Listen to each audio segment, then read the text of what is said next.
Banyak pertanyaannya. Kenapa dari awal kita tidak tanya jawab saja? Masya Allah. Allahumma shalli ala. Saya mulai dari yang diketik dulu ya. Ini sudah niat betul bertanya. Masya Allah. Allahumma shalli ala Muhammad.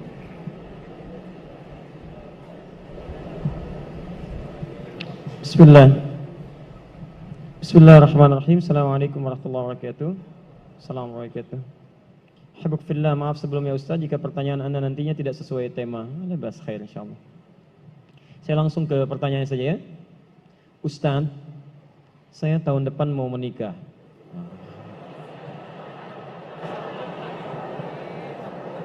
Masya Allah. Selalu ada begini. Dengan seorang akhwat. Pasti seorang akhwat, gak mungkin ikhwan. Gak mungkin. Kalau seorang ikhwan ada yang salah pada diri antum ya. Baik, Quran surah ke-49 ayat 13. Ya ayyuhan nasu inna khalaqnakum min dzakarin wa untha. Hei manusia, kami ciptakan kalian pasangannya laki-laki dengan perempuan. Ya, laki-laki disebut dengan ikhwan, perempuan disebut dengan akhwat.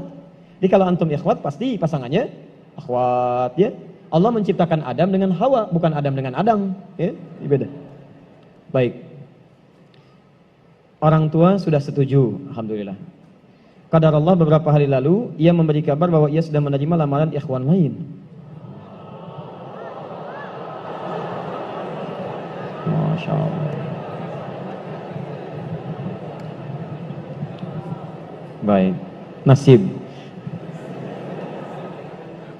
Padahal Ana sudah sabar menunggu dia selama 4 tahun. Masya Allah. Baik, luar biasa. Kita sudah capek-capek hampir 2 jam mendapatkan cahaya, antum jadi meredup lagi. Masya Allah. Saya sabar menunggu dia selama 4 tahun tanpa komunikasi. Ini masalahnya. Beri saya nasihat Ustadz agar saya bisa melupakan dia, agar Ana bisa fokus kembali. Allahu Akbar.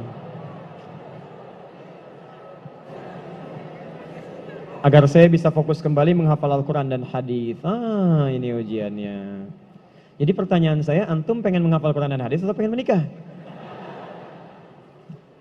Baik. Quran surah ke-57 Al-Hadid ayat ke-22. Quran surah ke-2 Al-Baqarah ayat 286.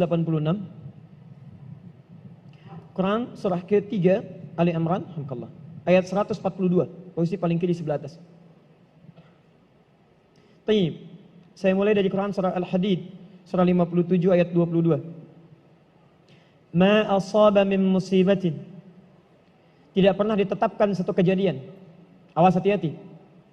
Di bumi fil ardi wala fi anfusikum, atau menimpa dirimu, illa fi kitabin min qabli an nabraha, kecuali semua itu telah tertuliskan di dalam kitab sebelum semuanya nampak dalam kehidupan. Ayat ini ingin memberikan gambaran bahwa semua kejadian-kejadian yang terjadi di muka bumi ini, termasuk dalam terkait aktivitas kita, termasuk dalam pencarian jodoh kita, semuanya telah tertuliskan, diatur oleh Allah Subhanahu wa taala. Singkatnya, semua ada dalam aturan Allah.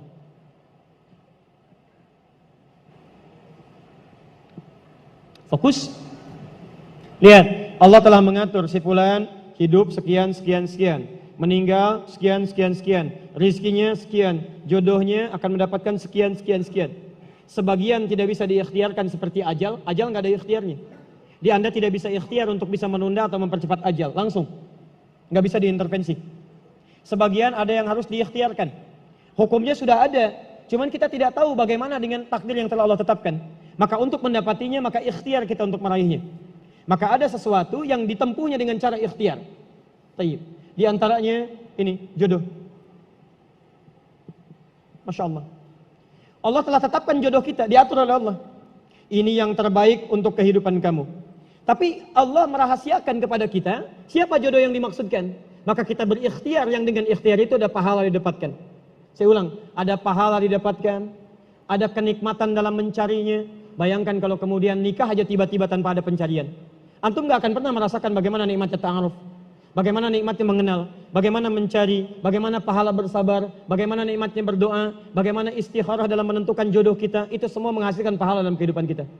Maka yang pertama, lihat, ketentuan Allah yang pertama, apapun ikhtiar yang telah Anda tempuh, maka semua ikhtiar ini tetap tidak akan keluar dari aturan Allah Subhanahu wa taala.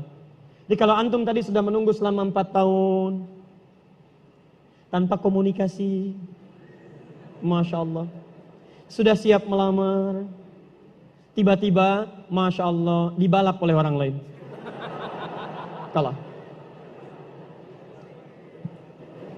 Fokus.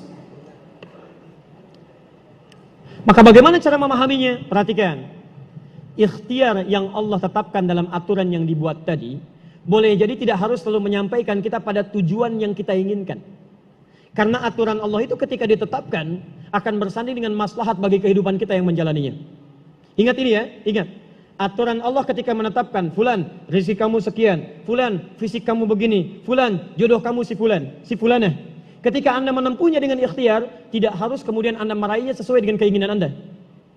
Contoh, maaf, Anda ingin misalnya sekolahnya ke ITB, Anda ikhtiar. Juara satu. Begitu tes di ITB, tidak lulus. Lulusnya ke IAIN. Misal, harap-harap ke ITB, masuknya ke IAIN. Harap-harap ke ITB, masuknya ke UNPAD. Ketika Allah kemudian menakdirkan Anda misal, keinginan Anda ke UNPAD, keinginan Anda ke ITB, tapi kemudian tiba-tiba beloknya ke UNPAD. Bagaimana memahaminya? Perhatikan. Kadang jalan kehidupan yang telah Allah tetapkan bukan harus menentukan hasil sesuai dengan yang Anda inginkan, tapi Allah menetapkan sesuai dengan apa yang Anda butuhkan. Anda ingin ke ITB, tapi apa yang Anda dapatkan di ITB bukan maslahat buat kebutuhan Anda. Maka dibelokkan oleh Allah ke UNPAD supaya Anda mendapatkan apa yang Anda butuhkan dalam kehidupan Anda.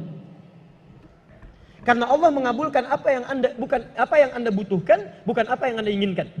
Saya ulang, Allah mengabulkan hanya apa yang Anda butuhkan, bukan apa yang Anda inginkan. Ada 3 jenis cara pengabulannya. 1, jika kebutuhan Anda sesuai dengan maslahat kehidupan Anda meminta. Maka jika keinginan Anda dalam permintaan sesuai dengan kebutuhan Anda, maka segera dikabulkan. 2, ada yang ketika Anda memohon, Anda belum sanggup untuk mendapatinya. Nanti ketika Anda mulai sanggup, disitulah kemudian Allah berikan. Antum punya anak 5 tahun. Antum kaya, punya banyak uang, kemudian anak itu minta dibelikan motor. Dibelikan nggak? Uangnya ada, motornya siap dibeli. Anak baru 5 tahun, minta dibelikan motor, dibelikan nggak? Kenapa? Karena dia belum sanggup menggunakannya. Tapi Anda sampaikan, nah, papa punya uang, papa siapkan ya. Nanti ketika sanggup baru saya berikan. Demikian ketika Anda meminta kepada Allah Subhanahu wa taala dan memohon. Maaf, Anda mohon, belum dikabulkan juga. Boleh jadi bukan Allah belum mengabulkan, tapi Anda belum siap untuk menerimanya. Contoh, Nabi Muhammad SAW berdoa kepada Allah supaya kiblat dipindahkan dari Masjid Al-Aqsa ke Masjidil Haram. Kapan berdoanya? Sejak di Mekah. Kapan dikabulkan? Saat ke Madinah. Kurang lebih 3 tahun baru dikabulkan. Quran surah kedua Al-Baqarah ayat 144, paling kiri sebelah bawah. Qad nara taqalluba wajhika fis sama' falanuwalliyannaka qiblatan taradaha fawalli wajhaka syatral Masjidil Haram. Muhammad, kami perhatikan engkau senantiasa menengadahkan wajahmu ke langit memohon, meminta. Lihat, maka mulai hari ini kami kabulkan doamu. Mulai palingkan kiblatnya dari Masjidil Aqsa ke arah Al-Masjid Al-Haram. Berapa lama Nabi berdoa? 3 tahun. Nabi Muhammad SAW berdoa 3 tahun baru dikabulkan oleh Allah. Kenapa baru dikabulkan? Karena pengalihan kiblat baru sesuai dengan kebutuhan umat Islam pada saat itu setelah 3 tahun. Nabi Ayub alaihissalam. Antum kenal Nabi Ayub? Kenal di mana? Kadang-kadang kenal Nabi Ayub. Luar biasa. Tadi malam di Dumai ada yang kenal Korun. Bulan lalu di Lampung ada yang kenal Fir'aun. Masya Allah. Di Pekanbaru kenal Nabi Ayub. Luar biasa. Itu siapa sebetulnya? Nabi Ayub itu diuji dengan penyakit luar biasa. Maaf, tadinya kaya, punya istri yang sangat cantik, anaknya 12. Hari yang bersamaan, hari pertama, maaf, diuji dengan harta semua habis. 1 hari. Hari kedua, anak semua meninggal. Hari ketiga, diuji dengan penyakit. Yang penyakitnya tidak akan pernah dialami orang setelahnya. Tidak juga dialami orang sebelumnya. Berapa diuji? 20 tahun. beliau diuji 20 tahun. Apakah mengeluh? Tidak. Kata istrinya, kalau bahasa kita, papa kan Nabi. Angkat tangan papa, mohon kepada Allah. Mintakan sembuh aja, sembuh. Apa jawab Ayub? Berapa lama kita sehat dan senang? Kata istrinya, Masya Allah 20 tahun. Berapa lama kita diuji begini? 7 tahun. Kata Ayub, nanti saja. Kalau usia ujian sakit sama dengan ujian sehat, sama-sama 20 tahun, baru saya memohon kepada Allah Subhanahu wa Ta'ala. Anda bisa bayangkan Nabi Ayub, Nabi, Rasul, dekat dengan Allah, jaminannya surga, surga tingkat tinggi, diberikan ujian 20 tahun, beliau bersabar dan tetap ibadah. Antum, Masya Allah, mahasiswa, baru semester 5, bukan Nabi, bukan Rasul, surga belum jelas, amalan masih berantakan, hisab masih menegangkan, surga belum ada jaminan, baru 4 tahun.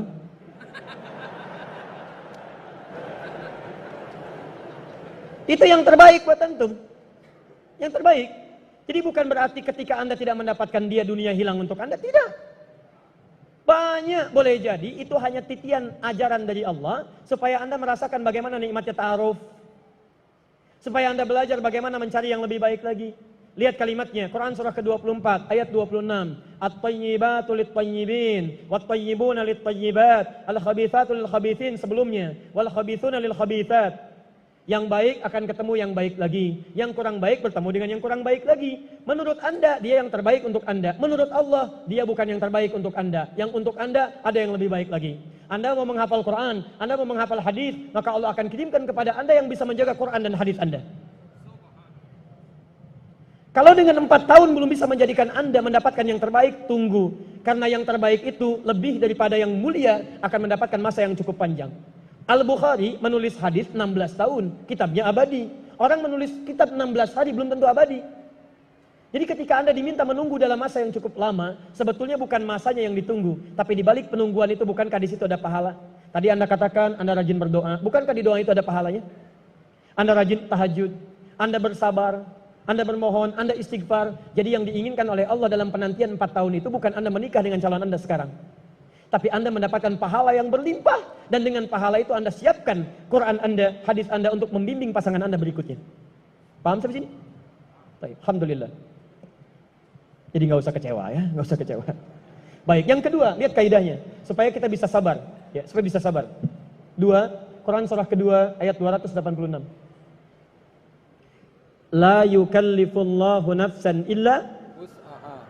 Tidak mungkin Allah menguji seorang hamba kecuali dia sanggup untuk mengatasinya. Tidak mungkin Allah menguji seorang hamba kecuali dia sanggup untuk mengatasinya. Kita tolong baca kalimat ini dengan baik ya. Kalau Anda sedang punya masalah, seberat apapun itu, yakinkan kata Al-Quran, tidak mungkin masalah ini diujikan kepada Anda kecuali Anda sanggup. Jadi kalau Anda tidak sanggup, mustahil ujian ini dititipkan pada Anda. Jadi kalau Anda sekarang misal sedang punya ujian seberat apapun, itu tandanya cuman Anda yang sanggup, yang lain tidak sanggup. Makanya tidak diujikan kepada pemuda lain, cuman Anda, karena Anda yang sanggup menanggung bebannya. Orang lain mungkin sudah naik ke atas atap tuh, loncat, tidak. Anda tidak. Karena cuman Anda yang mampu, bukan orang lain. Ketika Anda mengatakan, ya Allah, kenapa mesti saya yang diuji? Kenapa mesti saya yang mengalami? Why me? Kata Allah, why not? Kenapa tidak? Cuman kamu yang mampu. Kamu yang harus dapatkan pahalanya, yang lain tidak. Cuman Anda yang jadi pemuda yang kuat, yang lain belum tentu. Tapi nggak usah terlampau bangga, langsung pulang dari sini bikin status. Memang cuman saya yang mampu. Masya Allah. Pekerjaan. Ya. Yang ketiga, tetap ikhtiar. Quran surah 49 ayat ke-13. Jadi jangan sampai, maaf, ya, peluang Anda tidak mendapatkan yang tadi Anda telah harapkan, menjadikan Anda putus dalam berikhtiar. Cari, masih banyak perempuan semuka bumi. Masa tidak ada yang cocok untuk Anda? Lihat, ya ayyuhan nasu inna khalaqnakum min dzakarin wa untha wa ja'alnakum syu'uban wa qabail lita'arafu. Hei manusia, kami ciptakan engkau laki-laki, ada perempuan jodohmu. Dan kami pisahkan berbeda-beda daerah. Ya, lihat syu'ub, beda daerah, RT, RW, lurah, kecamatan, kabupaten sampai sedunia. Kalau nggak ketemu di satu RT, cari satu RW ya. Yang nanya tadi. Kalau tidak ada satu RW, cari satu kampung. Masa nggak ada yang ketemu? Boleh menikah dengan perempuan sekampung? Tidak. Masa sekampung mau dinikahi? Tidak. Batas paling maksimal 4. Sekampung tidak pilih satu dari sekampung. Sekampung mau dinikahi, Masya Allah. Silakan cari ya. Anda tadi masih kuliah kan? Silakan cari. Barangkali ketemu di kampus ya. Boleh menikah dengan seorang anak yang sedang kuliah? Tidak sedang kuliah masa dinikahi, pulang dulu dari situ ya. Pulang dari kampus, baik-baik di rumah baru nikah. Ini di kampus mau dinikahi. Ya. Cari silakan. Nggak ketemu misalnya, mohon maaf ya, satu kecamatan kabupaten. Nggak ketemu beda provinsi. Anda orang Riau, mungkin jodoh Anda ada di Jawa. Cari, ta'aruf. Nggak ada di Jawa, ada di Sumatera. Nggak ada Sumatera, ada di Papua. Luas. Indonesia terbentang 5.200.000 kilometer persegi luasnya. Kata Ahmad Mansur Surya Negara, pakar sejarah, dalam bukunya Api Sejarah, halaman ke-19, paragraf yang kedua, baris 1 sampai 3, paling kanan sebelah atas. Luas Indonesia itu daratnya 2 juta kilometer persegi, lautnya 3.200.000 kilometer persegi. Daratan dan lautan, masya Allah 5.200.000 kilometer persegi. Masa nggak ketemu? Pulaunya 13.677 pulau. Itu belum termasuk Pulau Gadung dan Pulau Gebang. Ada semua. Nggak ada di Asia Tenggara, nggak ada Asia Tenggara di Asia, nggak ada Asia Amerika, nggak ada Amerika di Eropa, nggak ada Eropa di Afrika. Masa nggak ada yang cocok? Kalau tidak ada, mungkin antum ahli surga, karena itu pun jodoh antum pun bidadari surga. Masya Allah. Tapi sebelum ke surga, baiknya menikah dulu di dunia ya. Ya sebelum kiamat kurang 2 hari. Tuh, mic aja ada pilihan, masa antum tidak ada? Orang sudah Samarinda, antum sama dia aja. Bismillah. Bismillahirrahmanirrahim. Mushaf apa yang cocok untuk tahsin? Mushaf tahsin. Mushaf dibagi 3 bagian. 1, mushaf tajwid. Kedua, mushaf tafsir. Yang ketiga, mushaf tahfidz. Jadi kalau teman-teman ingin berinteraksi dengan Al-Quran, tolong fokuskan pada tujuannya dulu. Kalau Anda fokusnya untuk mempelajari baiknya bacaan, maka cari mushaf tajwid. Awas, hati-hati, cari mushaf tajwid. Apa cirinya? Kalau saya lebih cepat ya, kalau ingin cepat mendapatkan mushaf tajwid, antum cari yang terbitan Menara Kudus itu. Yang lokal. Ya, yang Menara Kudus itu yang hurufnya agak gemuk-gemuk itu, ya. Nah, itu menurut kami itu paling bagus untuk tajwid. Tajwid, ya. Mohon maaf ya, mohon izin. Kalau dulu tahsin itu nggak ada, adanya tajwid. Karena tajwid itu mengajarkan Al-Quran dengan baik dan benar. Lihat di kitab Hidayatul Mustafid fi Ilmi Tajwid, halaman yang pertama paling kanan sebelah atas. At-tajwidu lughatan al-ityanu bil jayyidi wastilahan ilmun yurafu bihi haqqahu mustahaqqahu minas sifati wal mududi wa ghairi dzalika katarqiqi wa tafhimi wa nahwihima ma ghayatu ilmi tajwid ghayatuhu bulughun nihayati fi itqani lafzil qur'ani alamatul qiyam lil hadrati nabawiyyati as-sahihati wa qila ghayatuhu sanul lisani lil khata'i fi kitabillah ta'ala. Di belajar ilmu tajwid itu adalah belajar Al-Quran supaya bisa baca Al-Quran dengan baik, dengan benar, sesuai dengan yang ditunjukkan oleh Nabi SAW. Jadi kalau antum bisa belajar dengan baik dan benar, kenapa belajar dari yang salah? Kenapa muncul ilmu tahsin? Karena ada sementara orang belajarnya salah, makanya penting ditahsin lagi untuk diperbaiki. Jadi kalau Anda ingin belajar dengan benar, cari mushaf tajwid. Sekarang sudah banyak. Ada yang pakai, maaf ya, pakai warna itu. Ada yang warna, ada yang hijau, ada yang merah, ada yang kuning, dan diberi di bawahnya tanda wakafnya. Ya, tapi mushaf warna ini, saya tidak melarangnya, silahkan saja. Tapi kata para pakar, itu cenderung agak lambat dalam belajar. Karena ketika Anda membaca, Anda berpikir 2 kali lipat. Lihat warna ke bawah, baru simpulkan. Lihat warna, baru baca lagi. Masalahnya ketika tidak ada warnanya, itu jadi masalah. Paham? Nah, yang lebih cepat, Anda gunakan mushaf tajwid. Di antaranya ada yang terbitan Menara Kudus. Apa keunggulannya? Kalau mushaf Madinah, mushaf Libanon, itu biasanya menggunakan tanda-tanda tajwid yang terbatas. Misal 4 atau 5 tanda saja. Al-Baqarah ayat yang keempat. Walladzina yu'minuna bima unzila ilaik wa ma unzila min qablik wa bil akhirah. Akhirah. Tulisannya begini. Al-akhirah. Perhatikan. Kalau di pusat-pusat luar, itu ditulisnya seperti ini. Wabil akhirah. Nah, orang yang tidak pernah baca Quran sebelumnya, dia akan melihat kalau harokat fathah seperti ini, bukan fathah tegak, itu bacaannya pendek, nggak ada madnya. Maka dia akan baca keliru.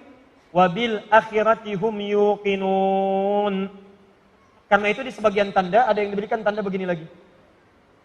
Ya. Nah, orang-orang di Arab, kenapa tidak menggunakan tanda seperti ini, langsung seperti ini? Karena mereka terbiasa mendengar Al-Quran.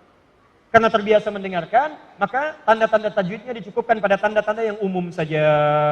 Nah, mushaf Menara Kudus itu memberikan tanda sampai spesifiknya. Jadi kalau ada yang seperti ini, langsung tandanya menggunakan bentuk seperti ini. Sehingga dibacanya ketahuan 2 harakat.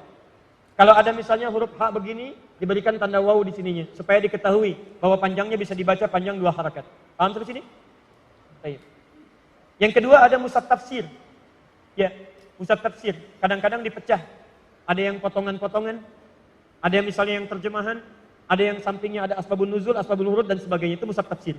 Jadi kalau Anda ingin memahami makna Al-Quran, cari mushaf tafsir. Yang ketiga, mushaf tahfidz. Untuk menghafal. Saya ulang, mushaf tahfidz untuk menghafal Al-Quran. Ciri paling gampangnya, cari oleh Anda mushaf-mushaf yang sampingnya itu suka ada ayat potongan pojok. Ya, misal, Alif Lam Mim, Dzalikal kitabu la raiba fi hudan lil muttaqin. Sampingnya ditulis dzalika. Alladzina walladzina. Itu disebut dengan mushaf tahfidz. Nanti insyaallah kalau yang kami sudah dicetak lagi, nanti insyaallah kalau ada kuotanya kita coba bagikan. Mudah-mudahan nanti antum bisa mendapatkan dan belajar dari situ. Ya, dan kita tidak jual. Itu hanya untuk dibagikan saja untuk mushaf belajar menghafal Al-Quran. Saya mau tanya sebentar. Mau hafal Quran? Mau. Saya ulang, mau hafal Quran? Mau. Yang mau boleh angkat tangan? Alhamdulillah. Saya kasih contoh cepat ya. Masih ada waktu? Masih. Sebentar. Ini saya buat simulasi. Ya. Nanti kalau ada waktu yang lain, nanti kita bikin daurah untuk hafalan Quran saja. Ini bukan metode yang ditemukan oleh seseorang, bukan. Ini metode dari Quran langsung. Bagaimana Quran dihafalkan. Quran memberi petunjuk bagaimana supaya dia dihafalkan. Biasanya nanti semua penghafal Quran itu akan mengalami semua metode ini. Dan begitu dia hafal Quran, biasanya menemukan metode masing-masing sesuai dengan pengalamannya. Ya, ada metode menghafal Quran semudah tersenyum. Ya, udah senyum-senyum nggak hafal-hafal, ya kan? Baik, bukan masalah metodenya. Yang salah adalah pengalaman Anda tidak sama dengan metode yang dimaksudkan. Ya, saya beri contoh misalnya. Ada yang disebut dengan at-taisir. At-taisir itu metode menghafal. Saya langsung percepat ke rumus cepatnya saja. Ya, nanti teori-teorinya barangkali lain kesempatan. Lihat sini. Anda membagi kepada 6 hari, mulai dari Sabtu, Ahad, Senin, Selasa, Rabu, ya, Kamis, Jumat, khusus untuk Raja. Perhatikan, fokus ya, pelan-pelan. Misal, Anda hafalkan hari Sabtu, jangan banyak-banyak, 2 ayat aja dulu. Mulai dari awal. Ingat, jangan banyak-banyak, jangan tertipu oleh setan. Setan minta yang banyak-banyak, sudah banyak, lupa nanti. Mengulangnya tidak mau lagi. 2 saja dulu. Nanti Anda ulangi dalam salat-salat sunnah. Syuruk baca, rakaat pertama 1 ayat, kedua 1 ayat. Salat duha baca lagi. Rawatib 12 rakaat baca lagi. Puncaknya saat tahajud Anda baca kembali. Rakaat pertama baca ayat pertama, kedua ayat yang kedua. Hari Ahad misalnya, tambah kemudian 1 ayat. 2 tambah 1 berapa? 3. Baik. Dari 3 ini misal baca rakaat pertama 2 ayat, rakaat kedua 1 ayat. Jadi berapa? 3 ayat. Baik. Selanjutnya Selasa misal, Anda tambahkan lagi 2 ayat lagi. Berapa? 5. Rakaat pertama 3 ayat, kedua 2 ayat. Rabu misalnya, tambah 2 ayat lagi. Berapa? 7. Misal 7. Rakaat pertama 4, kedua 3. Baik, untuk Kamis misal, ini Selasa, Rabu istirahat dulu. Jangan dulu baca. Anda ulangi aja, ulangi sampai itqan. Itqan itu kalau saya sampaikan semudah Anda membaca Al-Fatihah. Kalau dibolak-balik bisa hafal. Setelah Malik Umid, Iyyaka na'budu. Setelah Bismillahirrahmanirrahim, sebelum Alhamdulillahirabbil alamin, Bismillah. Nah, seperti itu hafalannya. Kamis nanti hafalkan 1 ayat lagi. Ya. Maaf, misal 4 tambah 3 7. Ini tidak menghafal dulu. Kamis misalnya, misal tambah 3 ayat supaya genap 10. Misal saja. 7 tambah 3 berapa? 10. Rakaat pertama misalnya 5, kedua 5. Atau pertama 6, kedua 4. Jumat khusus untuk mengulang. Jangan menghafal. Nanti Anda coba, Anda tingkatkan seperti ini. Misal mengulang, rumusnya begitu menghafal subuh, kemudian praktekkan, diulang lagi saat sholat tahajud. Pelan-pelan, Anda praktekkan, nanti ada makna yang melekat dalam diri Anda. Menghafalnya kata Quran, subuh. Diulang dalam sholat sunnah. Dipraktekkan dalam malamnya. Begitu malam dipraktekkan, insya Allah ini akan terjaga Qurannya. Mula-mula sedikit, lama-lama jadi banyak. Nanti kalau sudah jadi penghafal Quran, biasanya setiap hari itu 5 juz. Mulai Sabtu 5 juz, Ahad 10 juz, Setiap selesai sholat, subuh 1 juz, duhur 1 juz, asar 1 juz, isya 5 juz. Ini 10 juz, Senin 15 juz, Selasa 20 juz, Rabu 25 juz, Kamis 30 juz. Jumat tinggal berdoa saja kepada Allah Subhanahu wa taala. Nah, sekarang saya berikan contoh cepatnya, misal. Mohon izin ya, kalau saya agak cepat. Sebab saya ini biasa. Pertama sendiri, kemudian makan sendiri, nulis sendiri, ngapus juga sendiri, ya. Baik, antum tenang aja. Perhatikan sini. Saya berikan simulasinya. Lihat sini. 1, 2, 3, 4, 5. Lihat, saya ajarkan cara cepat bagaimana menghafal Al-Quran dengan nomornya sekaligus. Perhatikan ya, pelan-pelan, fokus, siap. Baik, bismillah. Saya hitung, insya Allah antum gak nyampe 5 menit, sudah hafal 5 ayat dengan nomornya. Baik, saya mulai dari sekarang. Lihat sini, saya terangkan dulu, baru saya mulai cara menghafalnya. Saya tuliskan, ini alif lam mim, misal. Dzalikal kitabu la raiba fi, saya potong dzalika. Ayat 3-nya, alladzina yu'minuna bil ghaib, saya tuliskan alladzina. Ayat 4, walladzina yu'minuna bima unzila ilaik, saya tuliskan walladzina. Ayat 5-nya, ulaika ala hudam min rabbihim, saya tuliskan ulaika. Baik, sekarang perhatikan. Nomor 1 alif lam mim, 2 dzalika, 3 alladzina, 4 walladzina, 5 ulaika. Kelihatan? Baik, sekarang perhatikan cara menghafalnya. Kalau Anda ingin mulai menghafal, misal hafal kuat dari awal sampai dengan ke atasnya, maka mulai lihat dulu yang paling atas. Apa yang paling atas? Alif lam mim. Kalau saya sebutkan nomor berapa ini? Baik, kalau saya sebutkan 1, Anda sebutkan ayatnya. 1 apa? Baik, sekarang perhatikan. Kalau saya sebutkan ini 1, alif lam mim. Kemudian lihat yang selanjutnya, paling bawah 5. Apa 5? Baik, 1 apa? 5 apa? Nah, sekarang lihat. Berarti kalau ada di antara ini, itu yang pertengahan. Anda hafal awalnya, Anda hafal ujungnya. Berarti pertengahannya itu 2, 3, atau 4.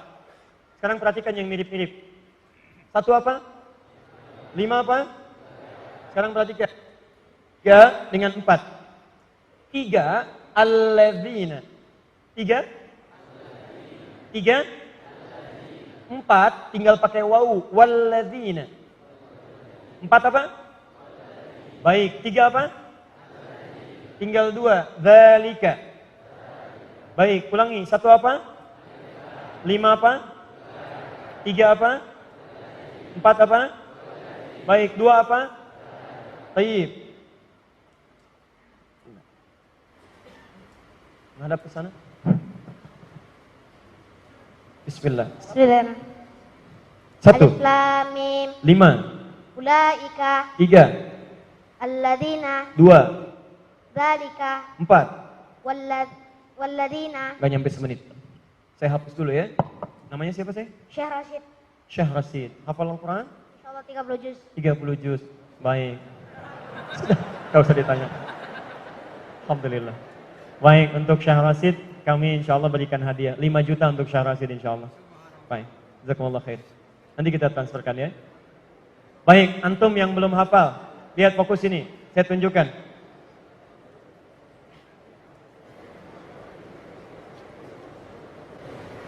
Saya ulang, lihat sini. 1 apa? 5 apa? 2 apa? 3 apa? 4 apa? Perhatikan, ketika semua huruf-huruf itu ada dalam benak kita, maka ketika Anda melihat huruf pun yang muncul itu Al-Quran. Perhatikan, ini apa? Bukan, ini kosong, nggak ada apa-apanya. 2. Jadi begitu Anda terbayang huruf, yang terbayang Quran. Jadi begitu disampaikan, ingatnya Quran. Masya Allah, Ustaz tinggal di mana? Di Bekasi. Nomor berapa? Nomor 6. Innal ladzina kafaru. Masya Allah. Ustaz, anaknya berapa? Dzalikal kitabu la raiba fihi. Istri berapa? Alif lam mim.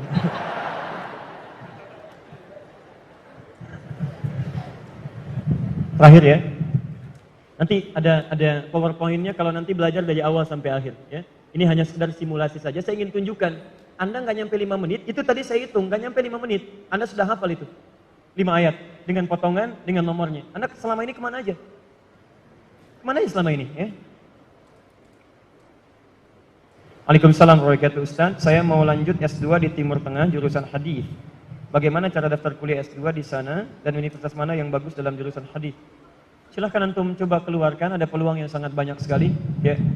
Hadis itu banyak yang bisa kita dapatkan. Misal di Madinah juga ada jurusan Jamiah Islamiyah untuk hadis. Tapi biasanya kalau untuk S2 itu agak tidak mudah untuk masuknya. Di Mesir juga ada, cukup bagus untuk jurusan hadis. Tapi di Mesir juga kuliah sampai 4 tahun. Ada gitu kan? Antum bisa dapatkan itu. Antum juga bisa ambil misal, ya, bisa misalnya di Tunisia, Zaituna, itu cukup bagus. Fikih dengan hadisnya cukup baik. Ya, ada Om Dorman juga bisa antum lanjut ke sana. Ya, nanti kalau misalnya ini yang bertanya ingin lebih jauh lagi, nanti kami kirimkan linknya. Dan nanti insya Allah kalau ada kesempatan kita berikan rekomendasinya. Nanti kita kirimkan kepada Syekh di sana, mudah-mudahan bisa dibantu insya Allah. Ustadz, apakah dosa-dosa seorang hamba selalu diampuni oleh Allah? Karena dalam Al-Quran banyak ayat mengatakan bahwa Allah SWT Maha Pengampun. Ya, kalau Anda bertobat. Quran surah ke-4 ayat 17 sampai ayat 18. Dosa yang ringannya di Quran surah kedua ayat 286. Dosa agak berat di Quran surah ke-40 ayat ke-3. Agak berat lagi Quran surah ke-71 ayat ke-10. Lebih besar lagi Quran surah 39 ayat 53. Perhatikan. Ada nama kesalahan disebut dengan khata. Ketika Anda berbuat salah, masih sedikit ringan, Allah ampuni. Sifat pengampunannya disebut dengan al-afu. Al-Baqarah Quran surah 2 ayat 286. Rabbana la tu'akhidna in nasina au akhtana. Ketika Anda memohon ampunan, disampaikan dengan kalimat al-afu. Wa'fu anna. Al-afu sifat Allah memaafkan kesalahan Anda. Kemudian Anda lakukan dosa misalnya, lebih daripada yang tadi, maka disebut dengan dzambun. Allah turunkan sifatnya namanya ghafir. Quran surah ke-40 ayat yang ketiga. Ghafirid dzambi wa qabilit taubi. Anda berbuat dosa lagi lebih banyak, maka disebut dengan dzunubun. Dzunub. Allah turunkan lagi sifat namanya ghaffar, ghafarun. Quran surah Nuh ayat yang ke-10. Faqultu astaghfiru rabbakum innahu kana ghaffara. Kenapa Nabi Nuh menyebut kalimat ghaffar? Karena umatnya mulai meningkat level dosanya. Maka kata Nabi Nuh, "Hei, kalian berbuat dosa sudah banyak, tapi Allah Maha Pengampun. Sebanyak apapun bertobat, Allah pasti akan terima." Lebih banyak dari yang tadi, dzunubun ma'adz zulmi, ada zalimnya. Seperti orang menghambat orang ke masjid. Ya, Quran surah kedua ayat ke-114. Wa man azlamu mimman mana'a masajidallahi ayyudhkara fiha ismuhu wa sa'a fi kharabiha. Siapa yang lebih zalim dosanya dibandingkan yang menghambat orang ibadah ke masjid? Mau ke masjid dihambat, itu bukan cuma dosa tapi zalim. Maka ketika dia mau tobat, Allah turunkan kalimat yang keempat, ghafurun. Innallaha ghafurun rahim. Yang kelima, maaf, sudah mencegah orang ke masjid, sudah menggibahkan orang ke masjid, sudah juga mabuk, sudah juga tidak sholat, banyak dosanya, kemudian dia mau tobat. Maka diturunkanlah kemudian nama yang terakhir, namanya israf. Israf itu berlebihan, dosanya banyak. Maka diturunkanlah sifat Allah yang kelima, yang mengampuni semua dosa yang berlebihan, namanya Rahim. Quran surah 39 Az-Zumar ayat ke-53. Qul ya ibadiyalladzina asrafu ala anfusihim la taqnatu min rahmatillah. Qul ya ibadiyalladzina asrafu ala anfusihim la taqnatu min rahmatillah. Katakan Muhammad pada hamba-hambaku, masih di aku hamba. Bapak punya anak, nakalnya luar biasa. Sudah mencederai rumah tangga, sudah membuat kehormatan Anda hilang, tiba-tiba kemudian diusir dari rumah, datang balik lagi mau minta maaf. Diterima enggak? Pertanyaan saya, kalaupun Anda menerima, sikap pertama baik atau tidak? Belum tentu, kadang-kadang cemberut. Kadang-kadang katakan, jangan kesini lagi, kamu bukan anak saya. Oh, lantas anak siapa? Allah tidak. Sifat Allah beda dengan hamba. Lihat kata Allah, Qul ya ibad. Katakan, hei hambaku, masih di aku hamba. Anda punya banyak dosa, masih ada peluang untuk kembali. Ayo, jangan putus asa dari rahmat Allah Subhanahu wa taala. Dosa kecil diampuni, agak besar diampuni, besar sekali diampuni. Kalau dengan semua tawaran itu Anda belum mau minta ampun juga, dengan cara apa lagi Allah mengampuni Anda? Mohon maaf, saya tutup. Sebelum nyawa kita sampai di kerongkongan, selalu ada kesempatan untuk kembali. Saya beri contoh Fir'aun. Itu jahatnya kurang apa lagi, komplit bu, Pak. Mengaku Tuhan, ana rabbukumul a'la. Orang sekarang paling banter ngaku nabi, dia ngaku Tuhan. Yang kedua, maaf, hobinya bunuh orang. Quran surah 2 49. Yudzabbihuna abna'akum. Dia suka menyembelih orang lain. Maaf, menantang nabi. Yang paling luar biasa, saking Allah adilnya memberikan petunjuk untuk berubah, dikirimkan 2 orang nabi supaya dia berubah. Quran surah ke-20 Toha ayat 43 sampai 44. Lihat kalimatnya. idhaba ila fir'auna innahu tagha. Musa dan Harun pergilah kepada Fir'aun, berikan dia petunjuk, dia mulai menyimpang. Satu orang mengaku Tuhan, hobi bunuh orang, menantang Rasul, maksiat banyak, tapi hukum Allah masih berlaku sebelum nyawanya sampai di kerongkongan. Kata Allah, Musa dan Harun, dua orang nabi sekaligus, untuk satu orang. Kita sampai kiamat, nabinya cuma satu, gak pernah ketemu. Saking sayangnya Allah. Dan hebatnya ayat ke-44. Faqula lahu qawlan layyina la'allahu yatadzakkaru aw yakhsha. Tolong ingatkan dengan lemah lembut, jangan kasar. Mungkin dengan kelembutan itu dia mau sadar dan mulai takut kepada Allah Subhanahu wa taala. Jadi mohon maaf ya teman-teman, ini yang bertanya, Fir'aun saja yang mengaku Tuhan, banyak maksiatnya, suka bunuh orang, masih mau diampuni oleh Allah. Apalagi Anda yang tidak seperti Fir'aun. Anda pernah ngaku Tuhan? Pernah bunuh orang? Pernah nantang Nabi? Kalau Anda tidak berbuat maksiat seperti Fir'aun, maka peluang untuk bertobat selalu terbuka kepada Anda. Pilihannya Anda mau ngambil atau tidak. Kalau Anda tidak mengambilnya, maka Anda ketinggalan. Sudah ada yang lebih duluan dibandingkan Anda. Namanya Fir'aun. Karena itu bertakwalah kepada Allah Subhanahu wa taala. Saya kira kita cukupkan dulu untuk pertemuan kita hari ini. Mudah-mudahan dalam apa yang kami sampaikan ada kebaikan-kebaikan yang didapatkan. Saya mau simpulkan dulu satu. Tidaklah masjid ini dinamakan dengan An-Nur kecuali kita diharapkan punya cahaya-cahaya kebaikan yang membimbing kehidupan kita. Maka saya mohon setiap antum datang ke masjid ini atau di masjid manapun, tunaikan sholat dengan baik. Cari waktu untuk mempelajari Al-Quran dengan baik. Yang ketiga, mohon maaf, cari guru yang baik yang mengajarkan kedekatan kita dengan Allah. Selanjutnya, semua itu butuh proses untuk kita berubah lebih dekat dengan Allah Subhanahu wa taala. Maka dalam proses itu, nikmati, sabar dalam kita belajar. Dengan kesabaran itu insya Allah pahala akan diberikan semuanya. Saya kira itu yang bisa kami sampaikan. Bila ada yang benar itu dari Allah dan Rasulnya. Kalau ada yang salah, mohon maaf itu dari kesalahan saya pribadi. Nanti kalau ada waktu yang lain, barangkali nanti cari tema yang sesuai. Mudah-mudahan dengan itu semua ada hal-hal yang baru yang bisa kita pelajari. Saya kira itu. Subhanakallahumma bihamdika asyhadu an la ilaha illa anta astaghfiruka wa atubu ilaik. Dan ada 3 sunnah Nabi sebelum kita pertama, Nabi cukup menutup dengan hamdalah. Nabi kadang berdoa, momentumnya khusus, sahabat mengikuti atau mengaminkan. Dan yang ketiga, Nabi menutup dengan doa kifaratul majlis, kemudian kita bisa bubar dari majlis. Nah, saya ingin menggabungkan ketiganya, mudah-mudahan dengan menggabungkan ketiganya itu, kita mendapatkan keberkahan lebih dari Allah Subhanahu wa taala. Alhamdulillahirabbil alamin, arrahmanir rahim, maliki yaumiddin. Iyyaka na'budu wa iyyaka nasta'in, ihdinas siratal mustaqim, siratal ladzina an'amta 'alaihim ghairil maghdubi 'alaihim waladdallin. Allahumma rabbana la tada' lana fi maqamina hadha wa fi kulli maqamin dhanban illa ghafartah. Duhai Allah, kami bermohon kepadamu, jika ada yang hadir di masjid ini, satu di antara kami datang membawa dosa, maka mohon ya Allah, jangan biarkan dia meninggalkan masjid ini kecuali Engkau telah ampuni segala dosa-dosanya. Allahumma wala hamman illa farajtah. Jika ada yang hadir di masjid ini datang membawa kegelisahan, maka mohon ya Allah, jangan biarkan ia meninggalkan ya Allah masjid ini kecuali Engkau telah tenangkan keadaan hati. Allahumma wala dainan illa qadaitah.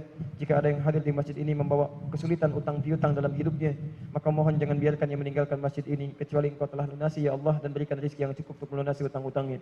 Allahumma wala maridan illa syafaitah. Jika ada yang datang ke masjid ini membawa penyakit ya Allah, atau saudaranya, kerabatnya, tetangganya, maka mohon ya Allah dengan keikhlasan amalannya, angkat dan sembuhkan segala penyakitnya. Allahumma ya Rabbal Alamin, aslih ahwalana ma yuqarribuna ilaika ya Rabbal Alamin. Duhai Allah, mohon perbaiki keadaan hidup kami sehingga membuat diri kami lebih dekat denganmu ya Rabbal Alamin. Ij'alna minal muttaqin, ij'alna minas salihin. Jadikan kami termasuk orang-orang takwa yang Kau pandang soleh dalam kehidupan kami. Wa alhiqna bis salihin wan nabiyyin ma'al ladzina an'amta 'alaihim minan nabiyyin wasyuhada'i was salihin wa hasuna ulaika rafiqa. Dan mohon anugerahkan kami di surga nanti ya Allah, satu surga dengan bersama para nabi, orang-orang jujur, para syuhada, orang-orang saleh. Allahumma ya Rabbal Alamin, ati anfusana taqwaha wa zakkiha anta khairu man zakkaha, anta waliyuha wa maulaha. Ij'al jam'ana hadza jam'an marhuma wa tafarraqana min ba'dihi tafarruqan ma'suma. Duhai Allah, jadikan pertemuan kami pertemuan yang penuh dengan berkah, dan bila pun kami mesti berpisah, jadikan perpisahan kami mengeratkan cinta dan kasih sayang di antara kami. Bi fadlika subhana rabbika rabbil izzati amma yasifun. Rabbana atina fid dunya hasanah fil akhirati hasanah wa qina adzabannar. Wa akhiru da'wana alhamdulillahi rabbil alamin. Allahu minkum. Assalamualaikum warahmatullahi wabarakatuh. Ya Muhaimin ya salam, salimna wal muslimin. Ya Muhaimin ya salam. المسلمين بالنبي خير الأنام وبأم المؤمنين بالنبي خير الأنام وبأم